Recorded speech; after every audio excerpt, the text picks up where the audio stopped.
watching What Do You Think Analytical program. Today, 23 years pass since the occupation of Azerbaijan's Kalbajar region by the Armenian Armed Forces. As a result of the occupation of Kalbajar region, 511 people were killed, 321 people were taken hostage, and 53,340 people became IDPs. Dozens of schools, historical and cultural monuments were destroyed. To commemorate the Occupation Day and to find answers to a number of questions regarding the occupation, we have invited spokesperson of the Ministry of Foreign Affairs of Azerbaijan, Hikmat Hajiyev. Hello, Mr. Hajiyev. Good to see you. Welcome to our program. Thanks. It's a pleasure. Mr. Hajiyev, after the occupation of Kalbajar region, the UN Security Council adopted Special Resolution number 822 on the immediate and unconditional withdrawal of the Armenian Armed Forces from the occupied territories of Azerbaijan. However, that resolution and the three subsequent ones still remain unfulfilled. What kind of actions does the Ministry of Foreign Affairs of Azerbaijan take in order to make the UN Security Council enforce its resolutions? Thanks for inviting for this program. And Kalbajar, actually, occupation of Kalbajar was one of the aims of Armenian policy of occupation and aggression against Azerbaijan, and it was one of the important strategic points in this policy.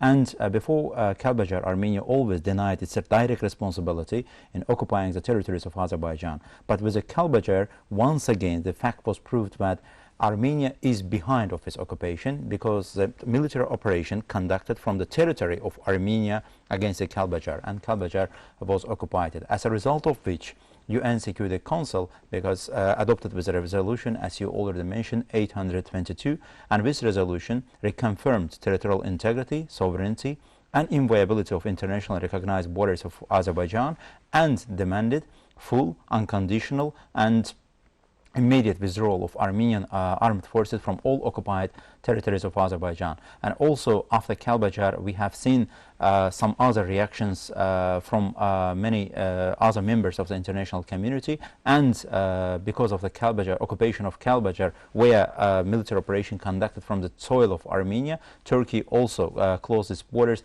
because of the policy of occupation and aggression of Armenia. And it was really, according to the Charter of the United Nations, policy of aggression as defined by the Charter of the United Nations, and Armenia bears a direct responsibility. And also for Kalbajar, Armenia's responsibility lies also on the fact that in Kalbajar never Armenians lived, and it's once again direct proof of the fact of Armenians' policy of occupation, aggression, and a policy of annexation. As regards the implementation of UN Security Council Resolution 822, as you also know that subsequently UN also adopted three other resolutions, 853, 874 and 884, and all of these are directly related with the occupation of Azerbaijani territories. And unfortunately, we don't see implementation of these resolutions. Armenia pays no regard to the call of the international community, and also, unfortunately, we don't see the mechanism of implementation of these resolutions. And nevertheless, these resolutions also lie in the core of the mandate of the OSCE Minsk Group co-chair countries. They should, co-chairs actually, they should be guided by these resolutions in the resolution process of the conflict. Of course, Azerbaijan side always returns back to UN Security Council resolutions, and we consider that with Security Council resolutions, and including 822, forms the general framework for the resolution of the conflict, and it's a mainly political legal framework for the resolution of the conflict. And afterwards also we should also remind that UN Security Council President that time also made a couple of the statements, and particularly with the occupation of Kalbajar region and some other regions. These are all documents are fundamental ones for the resolution of the conflict, and always we are referring to these resolutions, and as a responsible member of the international community, we demand from UN institutions for strict implementation of this resolution. Mr. Hajiyev, we know that Kalbajar region was one of the richest territories of Azerbaijan with its beautiful nature and developed industry. What can you say about the economic damage caused to Azerbaijan due to the occupation of Kalbajar region by the Armenians?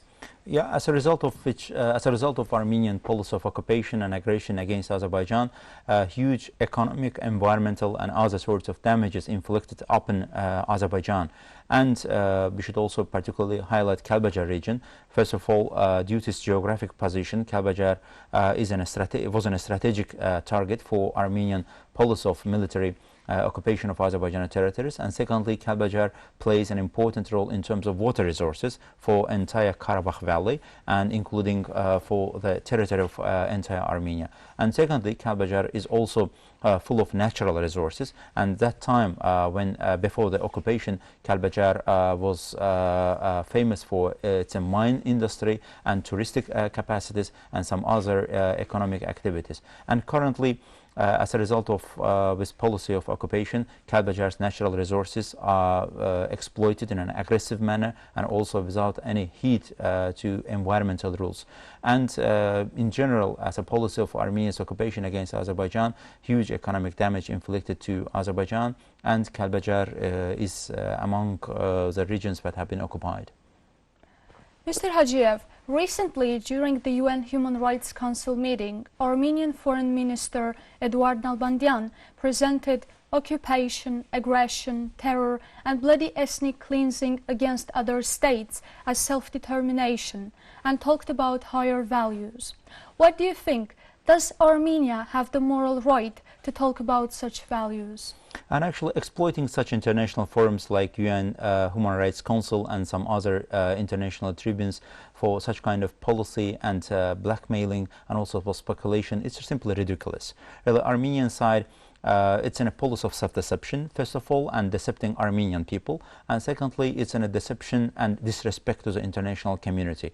And if we consider and analyze entire speech of Armenian officials, including the speech of Armenian Foreign Ministry and some other high-level government officials, we see that simply there is no logic and there is no vision at all. And as a result of such a policy that Armenian political military leadership, in general, Armenian political system is a military dictatorship, and as a result of such policy, Armenia is a self-isolated country, and being in such a status and putting the claims on other countries is simply unacceptable, and it's a speculative manner. An Armenian Foreign Ministry, by using UN Human Rights Council, had an excellent opportunity to look at the issues and actually related with the problems of Armenia, and also bring certain kind of clarity to these issues. And unfortunately, Armenian Foreign Minister misused such a podium for ungrounded allegations and certain kind of claims that are simply unacceptable, and simply Armenians such kind of logic that Armenian side tries to pursue is lack of any kind of moral background, including political and legal background. And therefore, it's enough for Armenia to stop such kind of destructive policy that pursues in the region. As a result of such a policy, that Armenia has problems actually and territorial allegations towards all of its neighbors. And enough is enough. It's time to Armenia to rethink its current situation, and Armenian people are becoming the victim of such a policy, and Armenian military dictatorship should also think about its own responsibility in front of its nationals.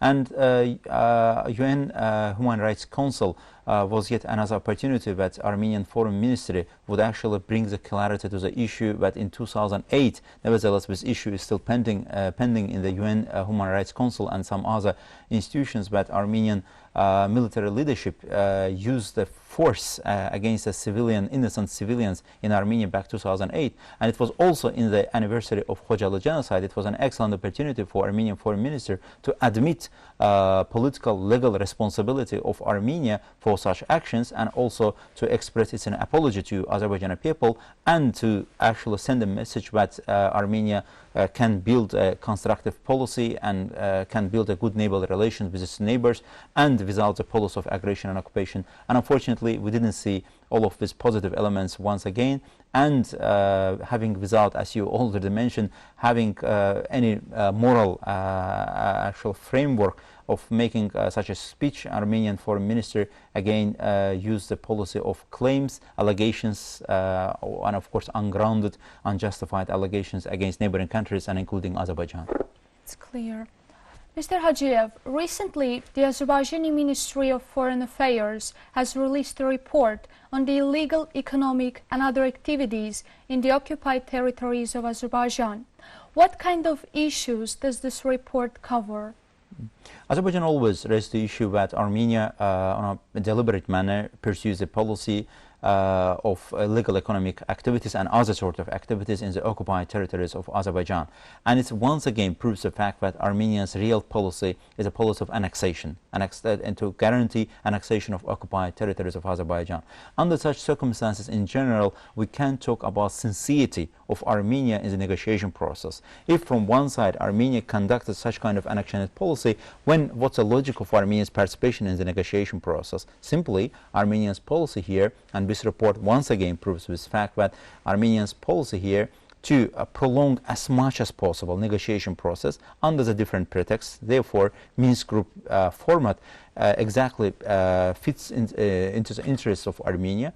As long as the process goes on, it's an opportunity for Armenia to continue annexation policy and to provide that the current status quo remains unchanged. That's a policy of Armenia. As regards the classification of illegal activities in the occupied territories of Azerbaijan, we can see here that also in full disrespect to the international humanitarian law, Armenia conducts settlement process in the occupied territories. It's in one element. And then Armenia also exploits natural resources, and including the mine industry, as it's also particularly obvious and visible in Kalbajar region, which is rich and with the natural resources, including mine, copper and some other minerals. And also Armenia uses and misuses water resources of the region, and tries also to establish certain kind of illegal entities with the participation of foreign nationals. Most of them are Armenian nationals, and Armenia also tries to change general infrastructure of the region, and with the touristic potential of the region are also misused. And additionally, Armenia inflicts huge damage to the cultural heritage of the region. In a way, Armenia tries to change the essence and core of its cultural monuments in the occupied territories of Azerbaijan that are historically part of Azerbaijan's culture, and it's in a way contribution of Azerbaijani people to the world civilization. These are the major dimensions of the report introduced by the Foreign Ministry. And also I would like particularly highlight that this information have been collected from the open sources of Armenian origin, once again to prove that it's not on a subjective view of any other country or any other source. It's in a view of Armenia. Therefore, no one can disprove the factuality or authenticity of these facts. How can you comment on the possibility of the creation of a visa-free regime between the breakaway regions of Azerbaijan and Georgia, Nagorno-Karabakh and Abkhazia respectively? It's yet another speculation used by illegal regime established in the occupied territories of Azerbaijan. In the territory of Azerbaijan, visa regime is simply regulated by the migration code of the Republic of Azerbaijan and some other legal framework of Azerbaijan Republic, and therefore it's simply yet another speculation. And foreign nationals whomever is visited occupied territories of Azerbaijan in an illegal manner, they are blacklisted, and they are violating territorial integrity, sovereignty, and respective laws and regulations of the Republic of Azerbaijan. These are simply yet another fact of speculation, but we simply don't take it serious. You have mentioned that the people who visit Nagorno-Karabakh illegally are placed on the list of personas non grata. Okay. What kind of actions does the ministry take in order to prevent this activity? First of all, really, in our activities, we are trying to continue the process of public awareness. And according to our analysis, that we see that most of the time people simply don't know that they have visited occupied territories of Azerbaijan. It's also deliberate policy of Armenian side that they are decepting and providing false information to the visitors who have been on the soil of Armenia. They are simply taking with people to the occupied territories of Azerbaijan, saying that you are visiting as if another region of Armenia. That's the first policy, and therefore, first of all, we are raising public awareness. As a result of such a policy, we see that many countries all around the world, they put a special warning for their own nationals. It's also related with the Minsk Group co-chair countries. They have in their foreign minister's website and recommending their nationals to refrain from visiting occupied territories of Azerbaijan. That's first of all public awareness and enlightenment is crucial in this process. And secondly, blacklisting, and there are of course people who are deliberately visiting occupied territories of Azerbaijan. These are people most of the time under the influence of Armenian lobby, and they have a personal interest, certain kind of, and some of them are simply paid for visiting occupied territories of Azerbaijan, and these people are blacklisted. And secondly, we are using the national legislation of Azerbaijan to pursuing a criminal case against these people who are not only visiting occupied territories but conducting certain kind of illegal activities over there. That's also related with the illegal economic activities.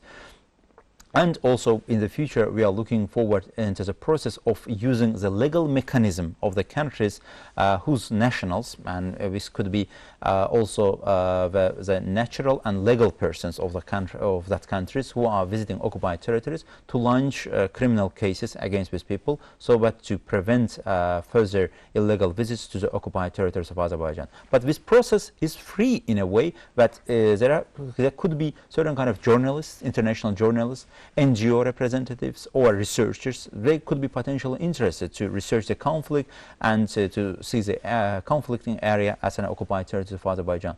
They can visit occupied territories of Azerbaijan, but first of all, they should respect sovereignty of Azerbaijan, and they should ask permission from Azerbaijani government. And upon this permission, and of course, we could potentially look at the possibilities of their visit within the accepted legal framework. Okay, so if foreign citizens want to visit Nagorno-Karabakh, first of all, they have to apply to the Ministry of Foreign Affairs of Azerbaijan or to the Azerbaijani embassies in those countries? Actually, general public, of course, we don't recommend, because of the first security and safety reasons. Occupied territories of Azerbaijan are not safe to visit, and there could be certain areas that, based on the professional interest, people potentially may be interested to visiting. First, which relates with the media representatives. And for example, we have a very successful case that New York Times, it's a quite influential media outlet at the international level, and their representative wanted to make a coverage of the conflict. Both sides, like Azerbaijani side and Armenian side, also visiting occupied territories of Azerbaijan. They asked, as a normal journalist and respecting international laws and regulations of every country, as a media accreditation at the Foreign Ministry of Azerbaijan designed for foreign media representatives. Upon the accreditation card of our foreign ministry, they visited the occupied territories of Azerbaijan. And there was another researcher from United Kingdom, for example. He also asked for permission and to conduct his research in the occupied territories of Azerbaijan that's related with the conflict. And with the permission of Azerbaijan, he also visited the occupied territories. Therefore, we have these successful cases that people, based on their professional interest, could potentially visit, but it's in a case-by-case process, and every case should be looked upon with separate procedures. But for wider general public, of course, we don't recommend, first of all, for their own security and safety, that to refrain from visiting occupied territories of Azerbaijan. Mr. Hajiyev, we know that the Armenians distort the history of the occupied territories of Azerbaijan, including Kalbajar region. On the internet, we can find the deformed information about the history of the occupied territories of Azerbaijan. Do you think that Azerbaijan should increase its efforts in this information war, and how? How is it possible? Here, unfortunately, Armenia is also part of Armenia's policy of distorting cultural heritage of Azerbaijan in the occupied territories, and including in Kalbajar. And there are very rich cultural heritage of Azerbaijani people in the occupied territories, and we should especially highlight in Kalbajar. Armenia, in a purposeful manner, First of all, they in the initial phase of the conflict, they simply destroyed with the cultural heritage belonging to Azerbaijani people, including sites related with the Islamic culture of Azerbaijani people. And secondly, Armenian side tries to change the origin of its cultural monuments as if to prove that they have links with the Armenian culture. And it's, of course, historically, anthropologically, and ethnographically, from this scientific disciplines, these facts are proved that Armenians are historically never related with this part of the world, and including Nagorno-Karabakh. And as regards with the Armenian propaganda, of course, Azerbaijan made a very comprehensive inventory of all cultural monuments in the occupied territories of Azerbaijan, which are also forms and constitutes as a part of international cultural heritage and world cultural heritage, and this information passed to UNESCO. And it was also initiative of Azerbaijan but to conduct fact-finding mission of cultural heritage in the occupied territories of Azerbaijan with the involvement of UNESCO. Unfortunately, Armenian side objects such kind of visit, because they already know that as a result of such a visit, there could be proven a lot of facts of destruction of Azerbaijan's cultural heritage, because Armenia also understands its own responsibility under the Vienna Convention of 1954 that occupying power should respect and protect cultural heritage in the occupied territories. And unfortunately, but we see in the practical action of Armenia that they are trying to do such kind of things. And we also recently see that's a new trend that's also quite concernful matter, that they involved certain foreign nationals into the Azakh cave of Azerbaijan. And it's really part of the world civilization, and it's important contribution to the archaeological development or archaeological processes conducted in the international arena, and also trying to understand the human development and human traces. But unfortunately, we see this development. Also, they are conducting some archaeological excavations in Aghdam region of Azerbaijan. These are unfortunate facts, but of course truth is always on Azerbaijan's side, and against from Armenian side we see this policy of propaganda, and this propaganda has its own different elements, and distorting cultural heritage of Azerbaijan is one of its elements. But of course we are using international instruments and international platforms to raise up these issues. Mr. Hajiyev, we see that the Azerbaijani side always raises the issue of Nagorno-Karabakh at all international organizations.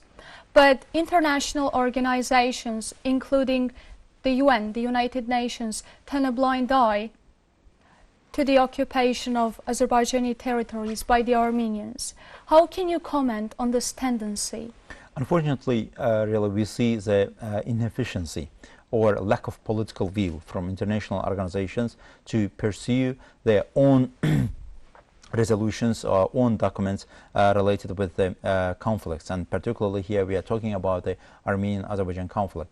As regards with the United Nations and UN Security Council is a sole body as defined by the Charter of the United Nations to maintain international peace and security. But when it comes to the practical manner, practical terms, we don't see the implementation of this process. And UN, as we discussed in the beginning of our discussion, that UN Security Council adopted 4 resolutions, but we don't see the mechanism of their implementations. In some other cases, as a result of their own political interest, UN Security Council permanent members, they are called P5, and they immediately started implementation of certain resolutions. But unfortunately, when it comes to Armenia-Azerbaijan conflict, we see the lack of political will and determination to pursue this matter. And it's also issue related with the in general efficiency of Security Council that's currently widely debated issue within the framework of the United Nations, but UN system in general and Security Council particularly needs certain kind of reforms to be more efficient in dealing with the issues related to peace and security. And it's also issue related with the OSCE Minsk Group co-chair countries, and these co-chairs are taking their mandate from UN Security Council resolutions, and in their activities they should particularly implement with the provisions and demands of these resolutions. Unfortunately, and on the ground, on the practical level, we don't see this process, but Azerbaijan will continue all its efforts and using all international platforms. Of course, the resolution of the conflict shouldn't be only confined with one institution, and OSCE Minsk Group co-chairs cannot claim of being the monopolizers of this peace process, and Azerbaijan will continue to use all respective international instruments to raise up this conflict and to guarantee its territorial integrity and sovereignty, and it's a right of Azerbaijan and to raise up this issue. Clear. And the last question is, it's known that the Armenians place Armenians from all over the world, and currently the Syrian Armenians in the occupied territories of Azerbaijan. What does the Azerbaijani side do in order to prevent this illegal activity? Yes, actually, settlement process is part of Armenia's illegal activities in the occupied territories of Azerbaijan. Initially, these facts were determined in the early 2000s, and therefore back in 2005 with the initiative of Azerbaijan, OSCE fact-finding mission conducted with the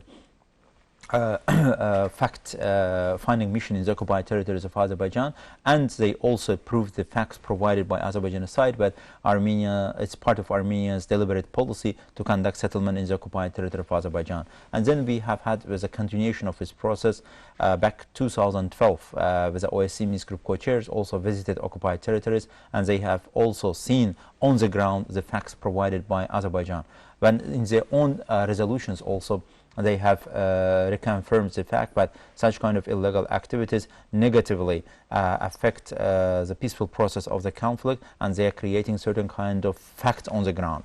And but unfortunately, as it's always on a case with in general activities of the Minsk Group co-chair countries, we haven't seen any follow-up or full practical actions to demand implementation of the practical problems that we have on the table.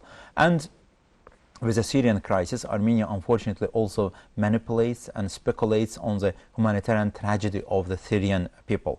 And under the pretext of humanitarian mission, ASIF, actually, Armenian side brought, actually it's a figure that provided by Armenian own nationals, including Foreign Minister Nalbandian, that 20,000 around Armenians have been brought to Syrian Armenians brought to Armenia. Actually, it's everybody knows, but it's in a pretext by Armenian side, first of all, to get a little bit more grants or financial aid from EU side, over exaggerating the figure, because Armenia in general, we see the demographic problems in Armenia, and people actually leaving Armenia because of social economic hardships. And Syrian Armenians are mainly using Armenia as a transit point. They are coming to Armenia and then searching and seeking to go to another countries. But nevertheless, Armenia tries to misuse humanitarian tragedy as well for its own political purposes. And first of all, they are giving, it's an automatic process, automatically citizenship to Syrian nationals, so that to reach certain kind of balance in the demographic crisis. And secondly, they are trying to transfer some families from the Syrian Armenians into occupied territories of Azerbaijan. They are trying to give them financial benefits and a certain kind of financial or material alleviation programs they are conducting. But in general, nevertheless, the process in nature is an illegal. We are not talking here about the numbers. According to Armenian sources, some sources claim that 300 families, and others say that it's around 400 families. Nevertheless, regarding of the figure, it's an illegal.